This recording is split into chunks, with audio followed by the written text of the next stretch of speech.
So here we are, in the middle of the Society's 140th anniversary year. This is a time for celebration for the Royal Geographical Society of South Australia, for all that it has done since it was established in 1885. What a wonderful, cheerful moment in our history. So I hope you'll forgive me if the first 15 minutes of my talk is a little less than joyful. In fact, it makes me feel a little like the pessimistic character Fraser, who some of you will recall from the late 1960s television show, Dad's Army, who many of us here may remember. And I'm sorry to set out on a gloomy note, but I think the future of the discipline of geography in Australia is in a powerless state, and our future really looks bleak. And while many commentators have argued that there may rarely have been a greater need for geography now, our discipline appears to be in decline. And for a society whose stated purpose is to advance geographical science and promote public awareness and enjoyment of geography, this is just a little bit awkward. But let me add right now, I think there is hope for us.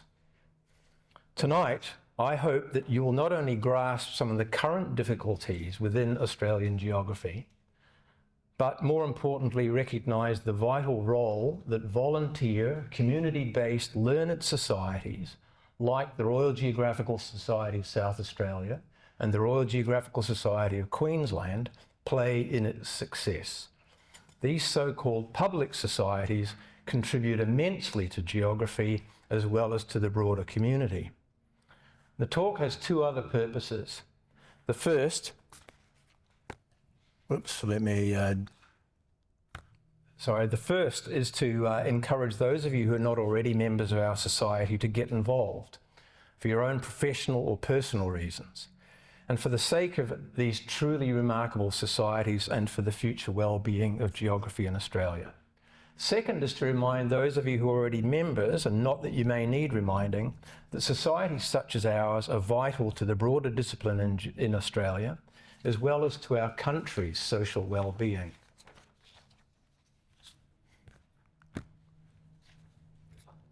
This is part of the abstract for Professor Andrew Beer's 2024 Brock Lecture. It was delivered as part of the Institute of Australian Geographers conference here in Adelaide last year. There's no need to read this out now, but the gist of Andrew's talk was that the challenges of global climate change, geopolitical tensions, deforestation, socio-spatial inequalities of income and health, and differential access to healthcare, sustenance and education are just a small range of the huge and diverse array of issues central to contemporary geography, and they're matters to which geographers can and do contribute usefully. And yet, the status of the discipline of geography in Australia is diminished. So what is the state of geography in Australia? What are its current challenges? Despite the contemporary need for geography, our discipline faces 6 big challenges affecting its visibility and its viability, namely interdisciplinarity and identity, relevance and enrolments, organisational restructuring, curriculum and other educational matters, funding issues, policy and industry disconnect. Let's have a quick look at each of those. As Mancunian geographer Noel Castry remarked in 2022, geography's wide academic bandwidth and interdisciplinary capacity is both a strength and a weakness. It supports collaboration with other fields, but can also lead to a loss of identity because in the competition for resources and recognition, our unique contributions and core concepts can be overshadowed by other more specialised disciplines. We face difficulty in branding and marketing because our discipline's breadth makes it challenging to communicate its value and to stakeholders and to the public, which leads to decreased visibility and support. This fragmentation of the discipline as the result of actions by individuals and institutions labelling their practice as something other than geography, be it coastal studies, environmental management, or spatial science. And I'd argue that there's an appropriation of geography by some of our cognate subjects, such as history. Let me say that I'm not trying to diminish here the discipline of history. I've worked very closely over my career with historians. Much of my own work has been historically focused, but our two disciplines are tightly interwoven. But, by way of example, the description of this 2021 book, whose contents cover everything from the original Ghana inhabitants and culture, the region's natural environment, and its role as a centre for shipping and industry, to the seaside, sport and recreation, and religion, plus the focus on charting the region's evolution, suggests quite clearly, I think, that this is very much a work of geography. And yet the cover states unequivocally that this is the history, and I repeat, the history of a commodious harbour. A second challenge for geography is that it is not seen as specialised enough to deal expertly with issues such as deforestation, migration, or geopolitics, even though its scope brings great value to understanding these matters. Geography offers few easily identifiable sequential career paths, a matter I was discussing with Caleb's mother briefly, unlike law, medicine, and physiotherapy. There's also widespread public misconceptions about the discipline and career prospects. Remarkably, geography remains stereotyped as a descriptive discipline whose students memorise maps and capitals, failing to capture the subject's relevance to contemporary issues. This limits public understanding and support for geographical expertise and education, contributing to poor subject take-up in schools and universities. For example, this disturbing table of data from the South Australian Certificate of Education data shows completed enrolments in stage 1, which is typically completed in year 11, fell from 1,273, you can't really see that dot, can you? Anyway, it's up there, down to 200, fell from 1,273 to 689 between 2012 and 2023. That's a fall of 1/2 in 11 years. In 2012, only 3% of all Stage 1 students completed a single semester of geography, and in 2023 that figure had fallen to less than 1.6%. Over the same 11-year period, Stage 2 enrolment showed a comparable slump, falling from 435 in 2012 to 263 in 2023, representing a decline from about 2.5% of all Stage 2 students to a little more than 1.4% in 2023. Public misconceptions about the discipline of geography are sustained by everyday microaggressions against its significance through TV quiz shows and TV pursuit and Trivial Pursuit with so-called geography questions like where's the Taj Mahal and what's the national capital of Canada, and that's again national symbol of Canada, as well as cocktail party conversations which, as I know from personal experience, very quickly move on to a new topic when you reveal that you're a geographer. And then there's social media. Commenting on promotional video material from the US University Texas A&M, their geography program, one observer followed, and it's at the bottom there, I think this would be much more compelling if they showed students actually colouring in maps.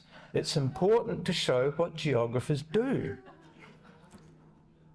And I've got to say that also was a comment that appeared on the personal Facebook site of the former president of the American Association of Geographers. Whether or not this comment was made, the one at the bottom there, in jest or seriously, it self-evidently misrepresents and belittles the discipline. Organisational restructuring is our third challenge.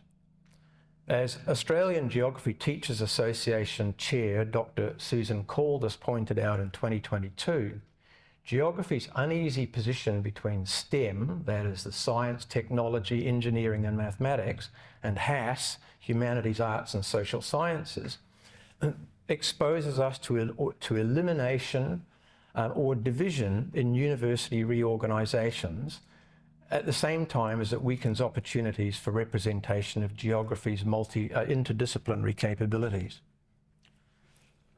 And more than this, the nationwide flurry of incessant, and I really mean this, incessant organisation and reorganisation of disciplines into broader categories in schools and universities, geoscientisation and associated naming practices and the consequent epistemic erasure of geography are diminishing the recognition of the discipline. And this process is not new. As Chris Gibson wrote in his 2007 review of the state of geography in higher education in Australia, and I'll read this, discipline names like geography are in some places deemed old hat and frowned upon, and researchers are informally advised to divert their allegiances to other purportedly more problem-based or technologically driven monikers like environmental management, spatial science, and urban studies. Areas that are seen by many university managers as more vocationally specific or capable of addressing real problems and transcending old disciplinary silos.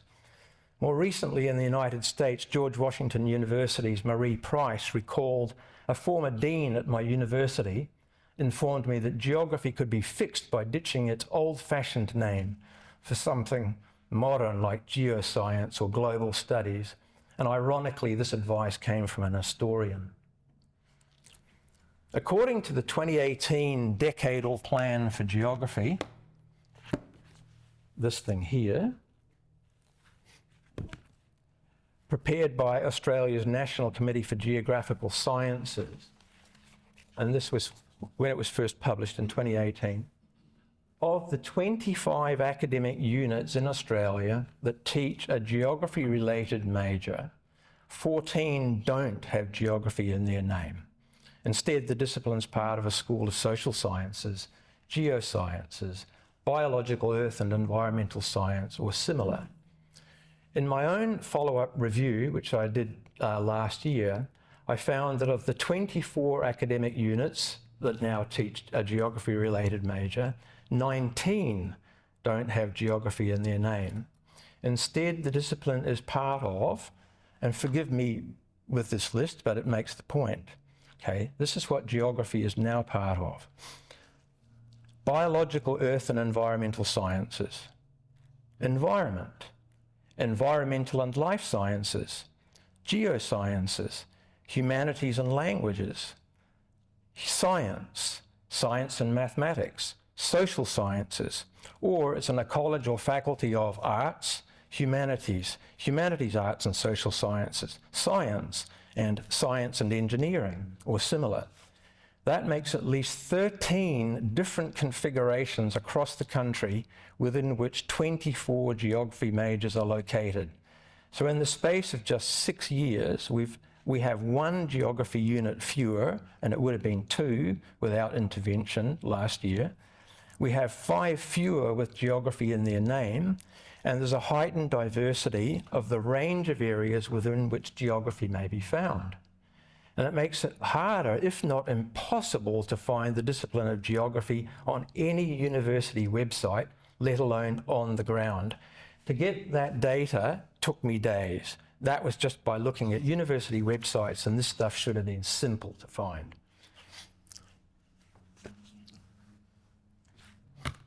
The fourth big challenge for our discipline lies in the realm of curriculum and educational matters. On the front page of the Adelaide Advertiser of 19th January 2023 signalled there was a nationwide outcry about the state of the ACARA-produced curriculum for Australian schools.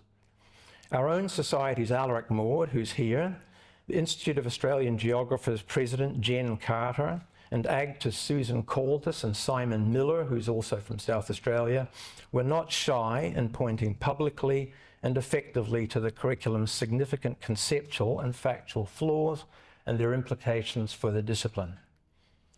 Worryingly, as geography educators from Victoria, Crewalt and Lee have commented, geography has been described as the subject with the highest percentage of out-of-field teachers across Australia.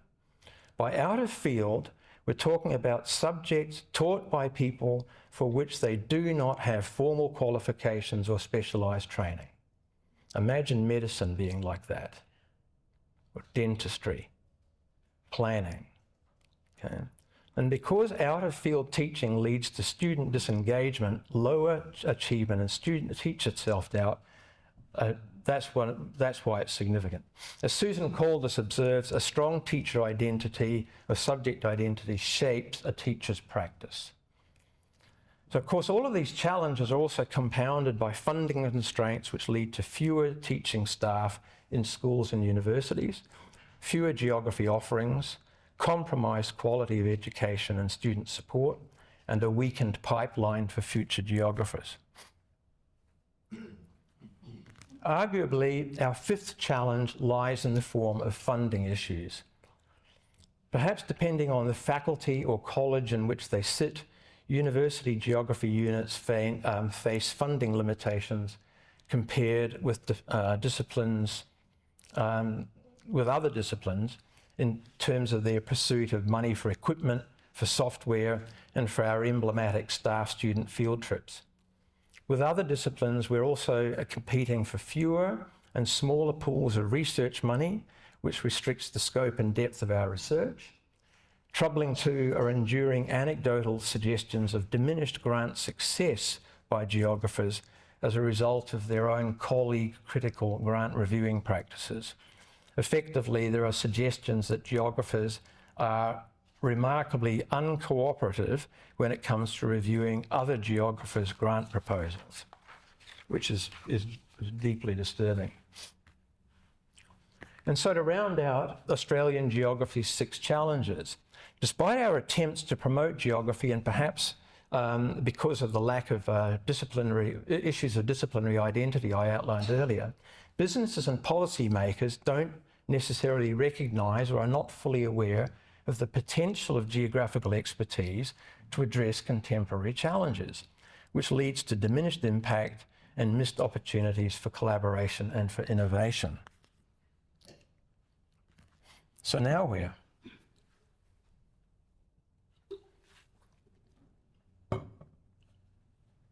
I've suggested that Australian geography is in a parlous state, and as forecast, that's a pretty negative start.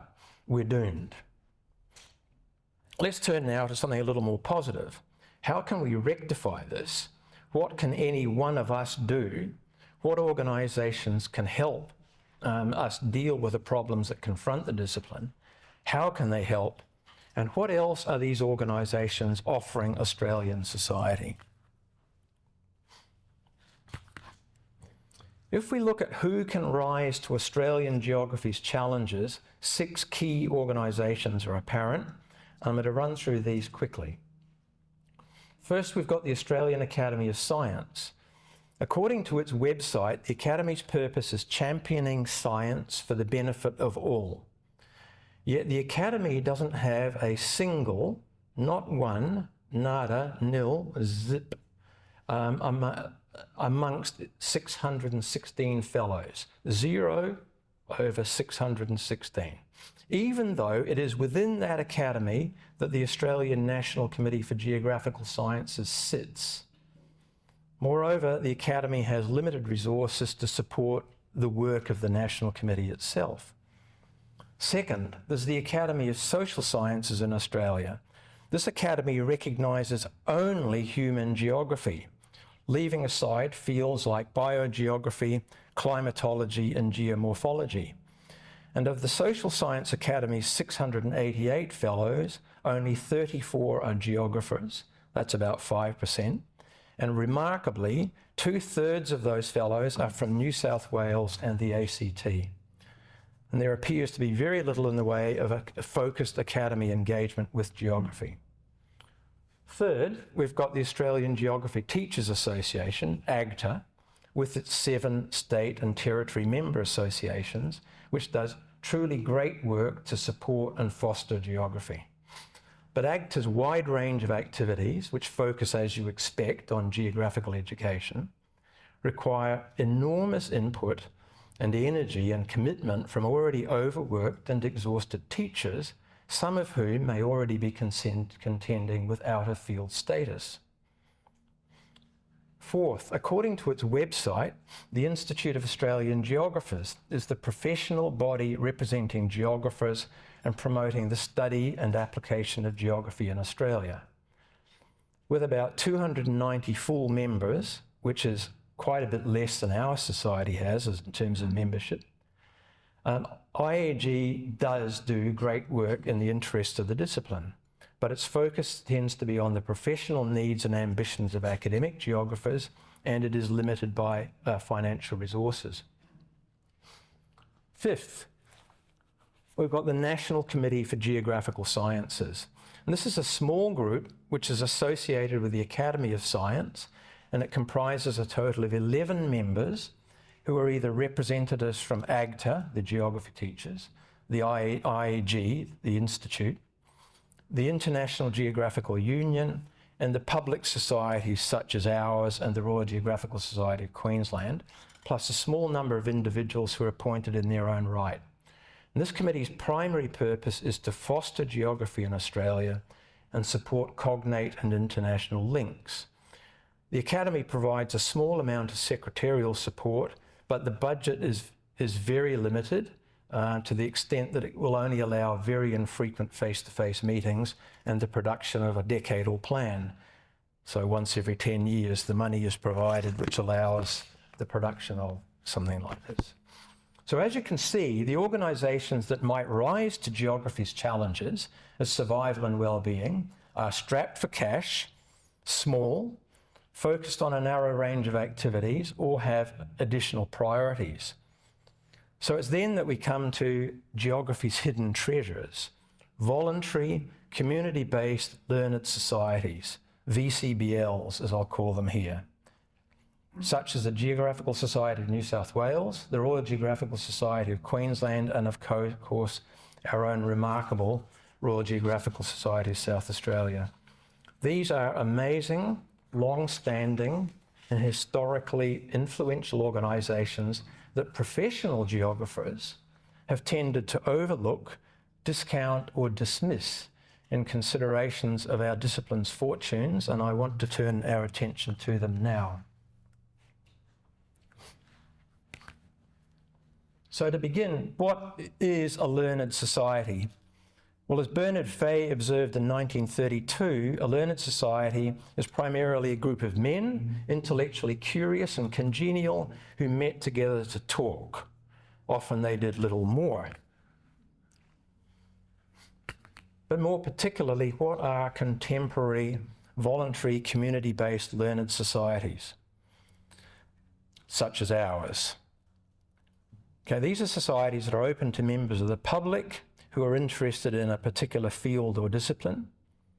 No specific formal qualifications are required for membership. The societies operate democratically with elected officers and committees managing their activities. Most work is undertaken by unpaid volunteers, and the societies rely on membership fees, donations, grants and fundraising for financial support. And they typically operate as not-for-profits or charities. And the societies uphold an academic discipline by promoting public engagement with the field. So this includes conferences, field trips, workshops, lectures, outreach programs, and publications aimed at a broad audience. And if the society supports research, it's likely to have a focus on widespread appeal and accessibility. And the territorial scale of VCBLs can range from the regional through to the state to the national. And as I suggested earlier, some examples of these in Australia are the Geographical Society of New South Wales, the Royal Geographical Society of Queensland, and the Royal Geographical Society of South Australia. Before moving to look at what voluntary community-based learned societies such as RGSSA are doing for Australian geography, I'd like to mention quickly some of the important things we bring. This is of considerable importance, I think. In short, what we bring to geography in Australia is people, passion, networks, and energy. But in more detail, we present our discipline with diversity of membership and perspective, particularly in terms of age and professional and personal backgrounds. We offer enormous breadth of expertise and experience. As some of you know, our members include lawyers, librarians, planners, teachers, public servants, scientists, farmers, and medical practitioners. We bring extensive networks across academic and non-academic communities and an associated capacity for public outreach and ambassadorship. The societies also offer a stunning legacy of enduring engagement with the discipline. At 140 years old, in fact, last Thursday, we turned 140, the 10th of July. So at 140 years old, our society, with the Queensland Society, are the oldest geographical organisations in Australia and amongst the oldest in the world. Many of the Society's members have made decades-long contributions to the discipline, Rod Shearing being one of those people. Alric Maud, actually, many people here are in that boat. Many of the Society's, and from the experience that I've had with this Society since the early 1990s, I can attest to the vast commitment and enormous amount of unpaid labour the Societies bring to the discipline.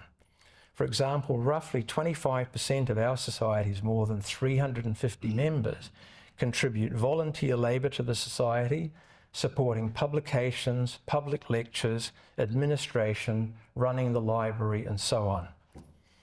The societies are also characterised by members' desire to discover and learn through active engagement and participation in society events.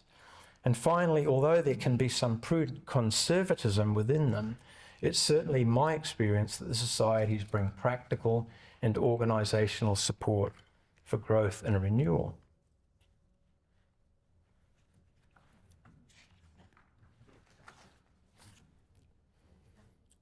So those are some of the things that voluntary, community-based learned societies bring to Australian geography.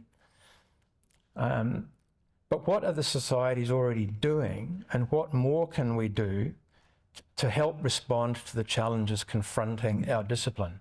Let's focus on what we're doing pretty well. The societies promote the value, let's do that, of geography and geographical information, especially by highlighting the role of geographical knowledge and skills and advocating for geographical literacy. This is being done through career panels like those, such as those run by in Queensland amongst their young geographers, public forums like our successful 2023 event on urbanisation of the Mount Lofty Ranges and the forthcoming event that we're going to have on residential densities, and promoting geography in education by means like the remarkable Australian Geography competition, which is led by the Royal Geographical Society of Queensland, and I'll come back to that shortly. There's also emerging collaborations with national and international societies, such as GeoNight, which is being undertaken in conjunction with the International Geographical Union. The societies contribute to the discipline's internal strength and unity. We do this by providing professional development as well as social and socialisation opportunities through participation in society committees, such as those dealing with outreach, research and publications. Societies are also promoting public discussions on the nature and power of geography, and here I can point to the RGSQ's Geography Matters webinars, and we also support collaboration with other organisations through the National Committee for Geographical Sciences, for example. The societies, including ours, have also supporting school-level geographical education. For example, activism by the RGSSA led to an invitation from the South Australian Department for Education to serve as a critical friend in the process of contextualising the Australian curriculum for South Australian users.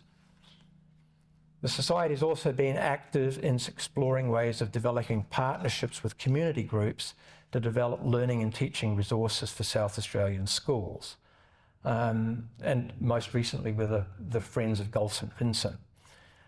And as we've seen earlier this evening through the example of the South Australian Geographers Fieldwork Award to Caleb, the Society partners with the Geography Teachers Association of South Australia to encourage students to engage with geographical issues and to reward student excellence. We also support research through a variety of other means, hosting seminars, writing retreats and training programs. For example, the New South Wales Society had ran a successful writing retreat in 2024 that attracted 20 early career researchers. The scope for research partnerships through ARC linkage programs and citizen science projects like the Soils for Science project between RGSQ and the University of Queensland. Grants and scholarships figure prominently in some of our Society's research activities. The New South Wales Society, again, offers a range of research symposia, and we began running last year what has proved to be a very successful library research fellowship scheme, with recipients this year affiliated with universities in Ireland, the United States and New South Wales. In fact, wave your hand, Jim.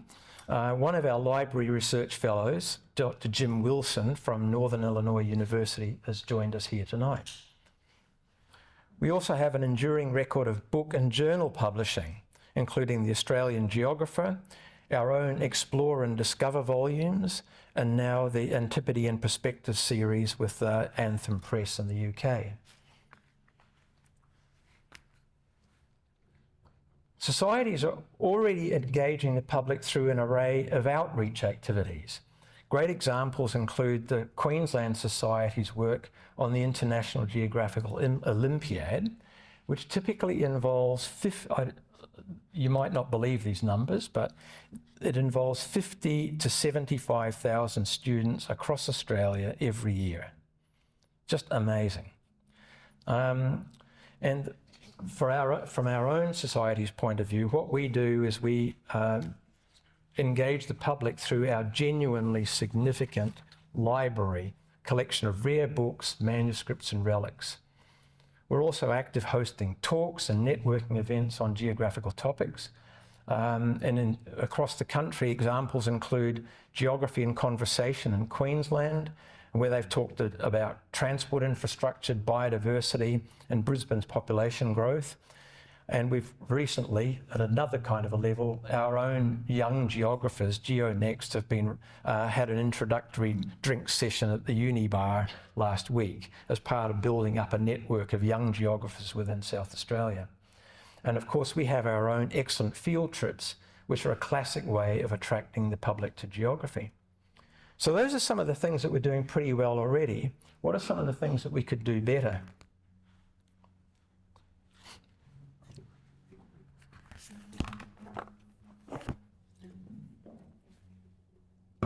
Okay. Although our voluntary learned societies already do some of this, I think that we can do better at nurturing collective advocacy by developing and publishing compelling narratives for geography and its concepts, perhaps building on Alaric Maud's wonderful, new, came out last year, book, Thinking Geographically. I know I've recommended this to Hugh Orr recently. If you want to understand what geography is about, this is a great place to go, without a doubt. And if you want to find out more about this book or buy a copy, Alaric is here and he can show you a way to get a discount on the purchase price of those as well. And I'm getting no commission, I can assure you, on any of that. The advocacy work that we do as well can involve more lobbying to support university departments under threat. And with other organisations, we were at least partly successful in the campaign for geography at University of Wollongong last year. As some of you might be aware, the University of Wollongong was threatening to shut down geography and a number of other disciplines end of last year, early this year. And we were part of a campaign that managed to stymie that. They did lose some staff, but they did not lose the whole department. And what is particularly galling about that is that department was one of the most successful geography programs in the country. The money they were bringing in was extraordinary, as well as students.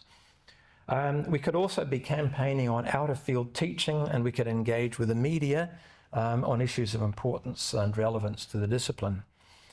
I think too that we can do better at recognising and amplifying geography's voice through shameless disciplinary self-promotion to raise the power of geography and geographers. And one way that we can do this is by nominating geographers for high-profile state and national awards, something the medical profession seems to do very well already. And through our societies, we can probably do better at building interdisciplinary bridges by hosting workshops and conferences that bring us together with ecologists, engineers, diplomats, anthropologists, historians, and economists. And I was intrigued at a very recent speech given by the governor, state governor, a former diplomat, as most of you know, making the connections between geography and diplomacy quite clear. That was fascinating. I found that really powerful. We can also acknowledge interdisciplinary work through our own awards programs and other forms of public recognition. And we can develop additional joint publication networks such as our Antiquity and Perspective series, which is being done in conjunction with historians. As I suggested, our societies already connect really very well with communities, but we might be able to develop deeper relationships with local, state and federal politicians, brokering research and consulting on geographical matters, and working towards reconciliation with First Nations communities. And finally, our societies can probably work better to secure and advocate for increased funding and resources for our own maintenance, as well as for geographical research, education and outreach. We can use those extensive member networks that I talked about earlier to chase sponsors, apply for government grants and prospect for major donors. So there's clearly a vast amount that organisations like the Royal Geographical Society of South Australia are already doing and can do for geography. But our geographically focused, community-based learned societies also offer more than benefits to the discipline. We offer significant benefits to Australian society as a whole. We offer lifelong learning and skills development within the community by providing inclusive learning opportunities, from working to help keep the society running and offering lectures and field trips. These support intellectual curiosity and provide productive opportunities to stay engaged in intellectual pursuits. We build social capital and community cohesion, creating spaces for people to connect and share knowledge and interests. One key word I've heard in this society that reflects this idea is that of belonging. And that sense of belonging promises a healthier, more cohesive and resilient society. We preserve and promote local engagement, culture and heritage, and we do this as custodians of particular expressions of local and regional knowledge, documenting and sharing stories that might otherwise be lost, and by shaping local and national identities. And that knowledge enriches Australia's cultural landscape. Our societies support research and innovation for amateur and professional researchers through a whole range of means, like our library research fellowships, grant writing support, the Anthem book series, and work to develop relationships with partner organisations. Despite all of these incredible benefits that societies like the Royal Geographical Society of South Australia offer our discipline and the nation, you might be surprised to learn that we don't have yet formally constituted community-based learned societies of geography in the ACT, Northern Territory, Tasmania and Western Australia. But there is some real light on the horizon. We're in the midst of very promising work to establish a new Western Australia Geographical Society. And excitingly, over the past 3 years, a great deal has been done in Victoria to establish their first geographical society in more than a century. It was my great honour to participate in the formal launch of Geography Victoria during Geography Awareness Week last year. And so that leaves Tasmania, ACT and Northern Territory to consider joining this cohort. The other challenge, though, is that the existing societies tend to work in some isolation from one another and from the other of the country's geographical societies like AGTA and the IAG. And as it happens, the chapter 14 of this decadal plan that I waved around,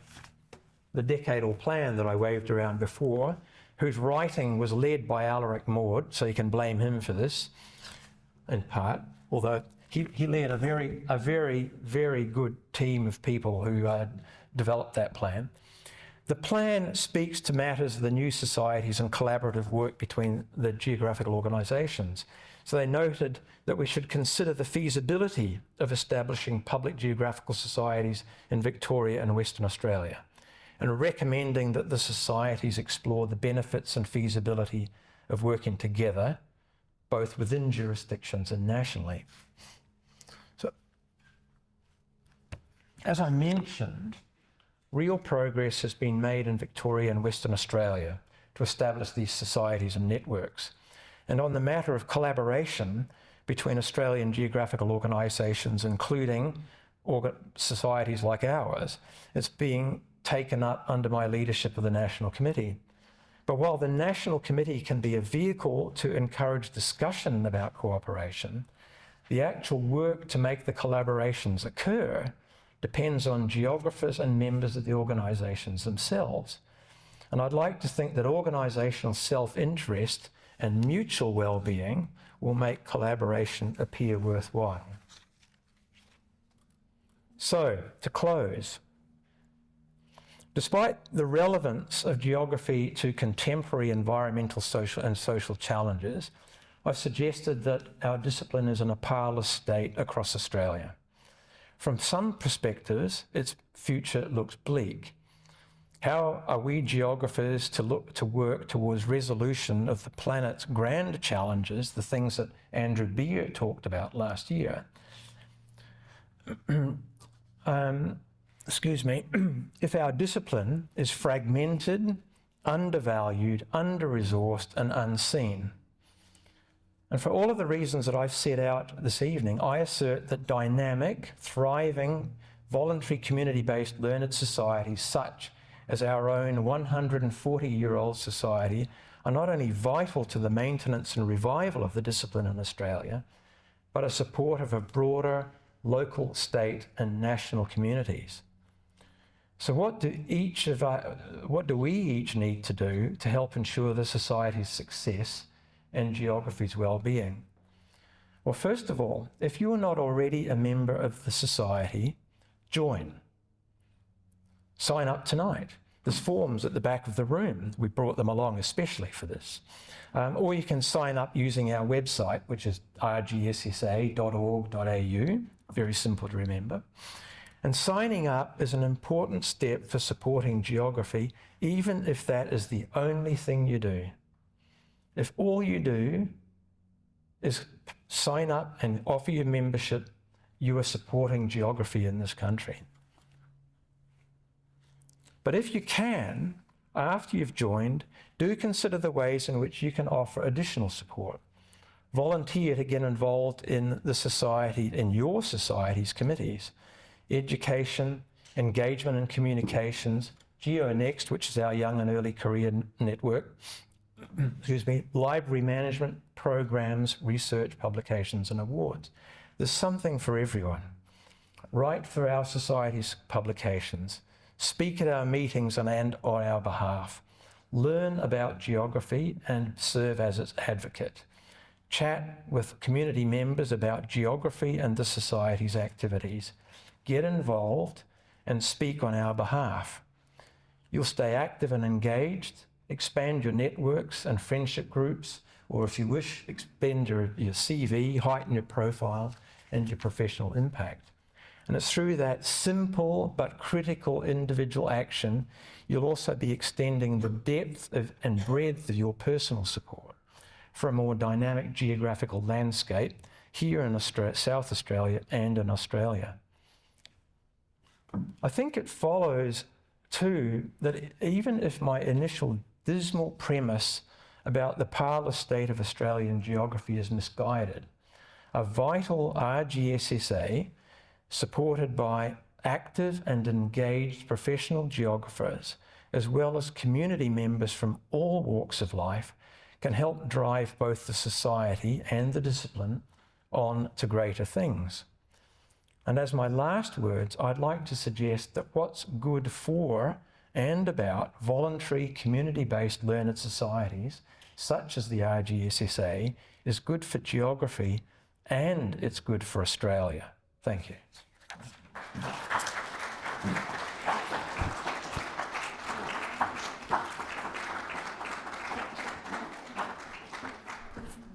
Thanks very much, Ian. Have we got any questions from anybody?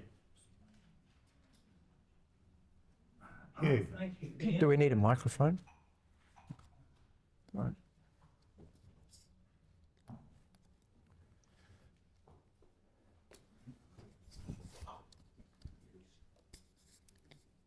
Thanks. This on? Thank you, Ian. Is that on? Hello? That's working. Okay, now we're good.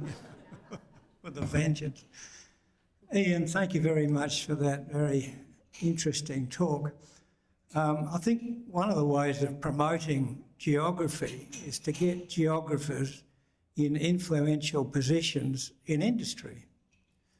How many geographers are there on the South Australian landscape boards, for example? I couldn't tell you the answer to that, but let me say, I think if we were to unpick things, we would find out that there are an enormous number of geographers in influential roles. One of our former prime ministers is an economic geographer, not that long ago. You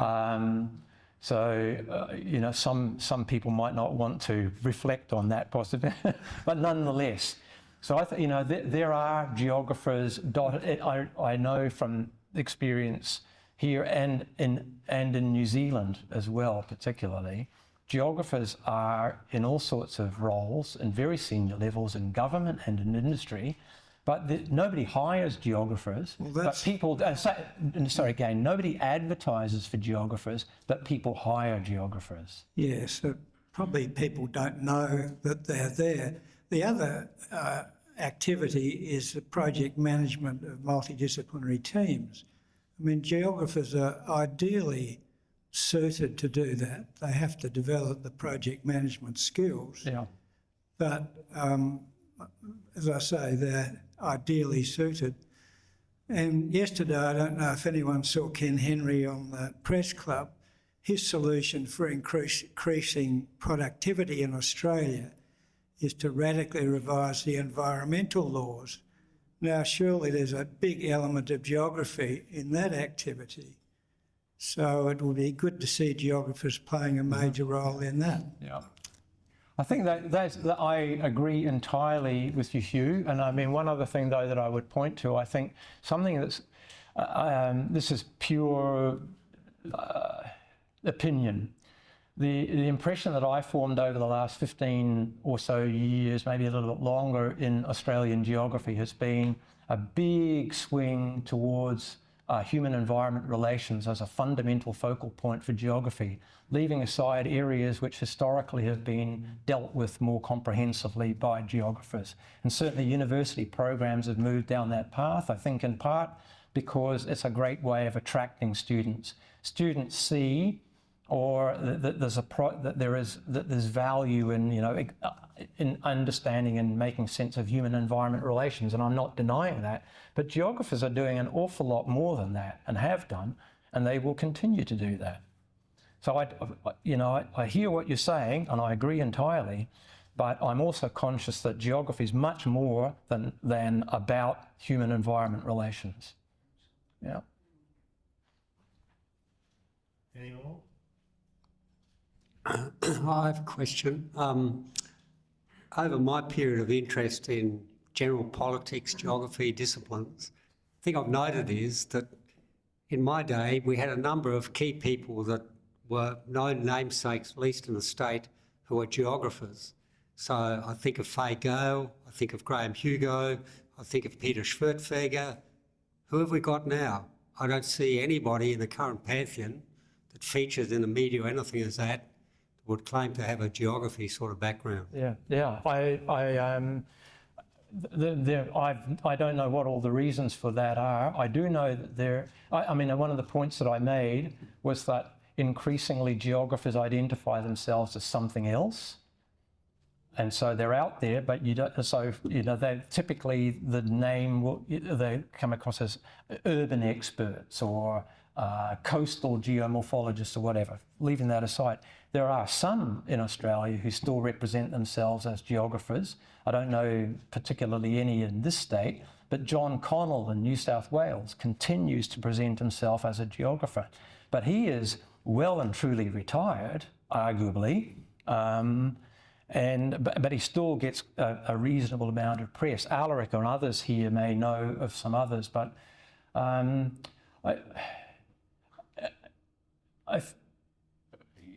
guess it probably requires people.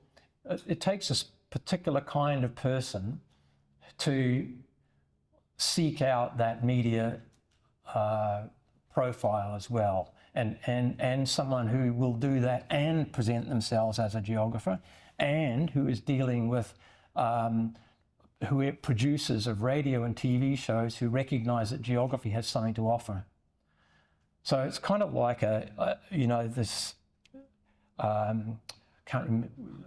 pointing to the specific cause of the problem that you identify is difficult. I don't think it's got a singular cause.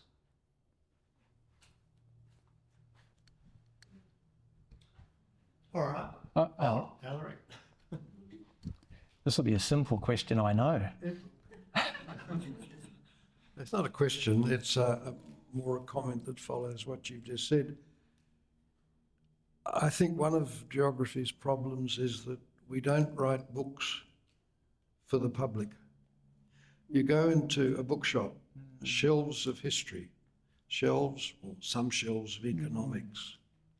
Where is the geography? And there's no... Some years ago, a Melbourne historian wrote, I thought, a wonderful book on Australian history in 7 questions. Yeah.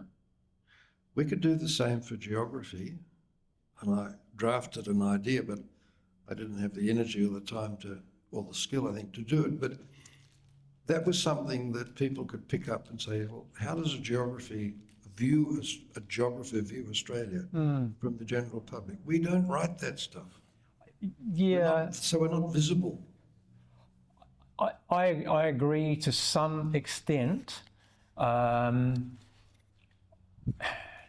I think the problem, there's two. I can immediately think of one author here in Australia and another one in New Zealand. But so, for instance, Leslie Head, new book out on environment. She writes books for public consumption to some degree. Linda Johnson in New Zealand on race, place, and so I can't remember what the other part of the title was.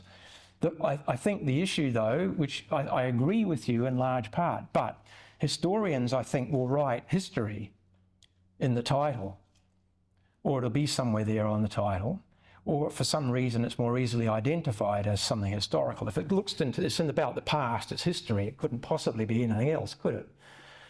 Geographers don't write a geography of.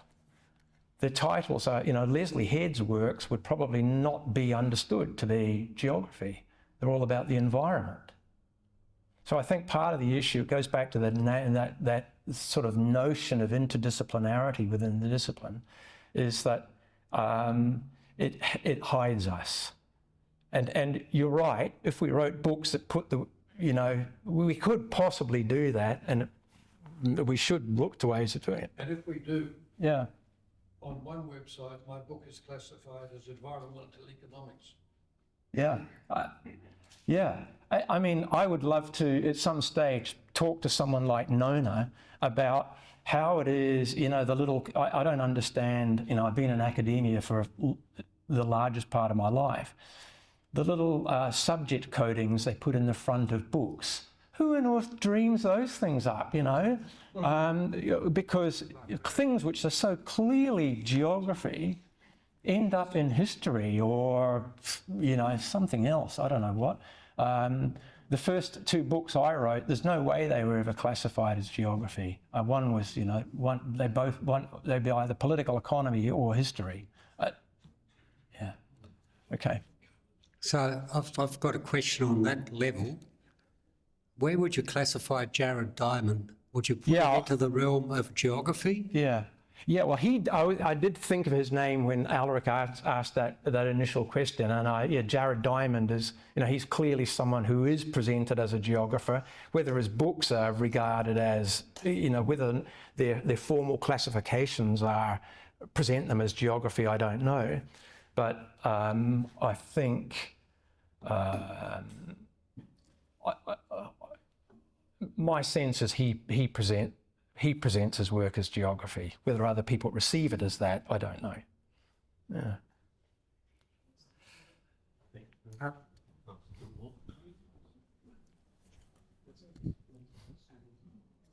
I thought what we did for the History Month was wonderful, to have a very prominent place in that and to be on display and exhibitions. I wonder if there's more we could do, say with the Sala Art Prize that's coming up in the near future, or the Waterhouse exhibition, have a higher profile in events that already happen, but there's geography linked into them very obviously and very out there. Yeah. So the question, could some of you not hear that? Yeah, okay, yeah, effectively. Is it on?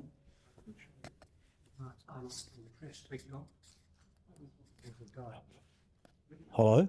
Right. I can shout.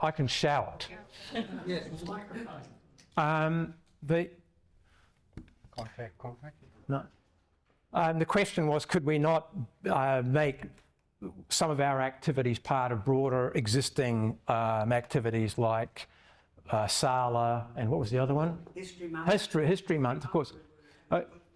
Waterhouse exhibition. Okay. Lots of things that are coming up. Yeah. We were represented in History Month. The Relics group had, I think, part of the issue. Thank you very much. Hello. Okay. I think it's a great idea. It has its problems. Okay. So I don't want to rain on the parade, but I'll just say why I think it's something that needs to be thought about carefully. Is that first of all, we have to have the people who are prepared to be able to make the contributions which can be shown in those things, like our Relics group. It's great. The other issue is that what we really should do is have a geography month or a geography week or a geography weekend. We've already started on that path with Geo Night, and that's a step in that direction within our scope. But if we put things into History Month, for example, we already have a very, very strong historical flavour to our society. And part of what my mission is to, my own personal perspective on the society is that we need to be thinking really, really hard about what's our geographical take on things as well as our historical take. And so if we continue to represent ourselves in history activities, for instance, we will be a historical society. How are we going to distinguish ourselves as a geographical society? Which gets to one of the points that I was raising about our identity challenge. So how are we going, how are we going to deal with that? And so the ideas you're coming up with are exactly what we need to be doing, is raising our profile. But I think we have to be careful about the ways that we do that. What's the pitch? How do we distinguish ourselves from some other historical perspectives, or make it clear that a whole lot of history is actually geography? And that might be an easier task. Put in the door. Get a foot in the door, exactly right, yeah. And I thank you very much for that great talk tonight. I think you certainly gave us an insight into geography and its place in society, but you also talked about the benefits it can provide to the wider community. And I can't just help thinking that somewhere in there might be a bit of an opportunity for decision makers to sort of take the ball and run in that regard. I found it a very insightful talk. Anyhow, thanks very much. Thank you. Thank you. Thank you, Rob.